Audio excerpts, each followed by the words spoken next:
क्या आपने अभी तक अपना आईटीआर फाइल नहीं किया है या फिर बस फाइल करने ही जा रहे हैं? तो रुकिए, जल्दबाजी में की गई दो छोटी सी गलतियां आपको इनकम टैक्स डिपार्टमेंट से सेक्शन 143(1)(a) के तहत सीधा नोटिस दिला सकती हैं।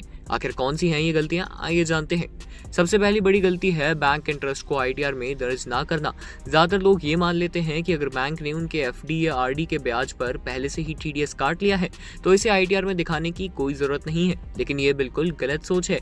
टीडीएस सिर्फ एक एडवांस टैक्स काटने का एक तरीका है, जबकि ब्याज से हुई आपकी पूरी कमाई को इनकम फ्रॉम अदर सोर्सेज के तहत रिपोर्ट करना अनिवार्य होता है।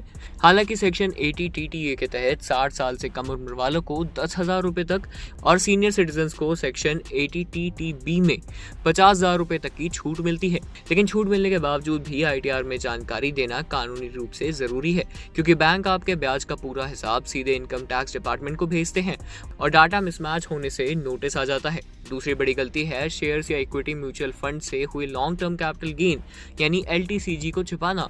अगर आपको एक साल में 1.25 लाख रुपीस तक का एलटीसीजी हुआ है तो उस पर कोई इनकम टैक्स नहीं लगता, लेकिन कई लोग सोचते हैं कि जब टैक्स जीरो है तो इसे आईटीआर में दिखाना ही क्यों है।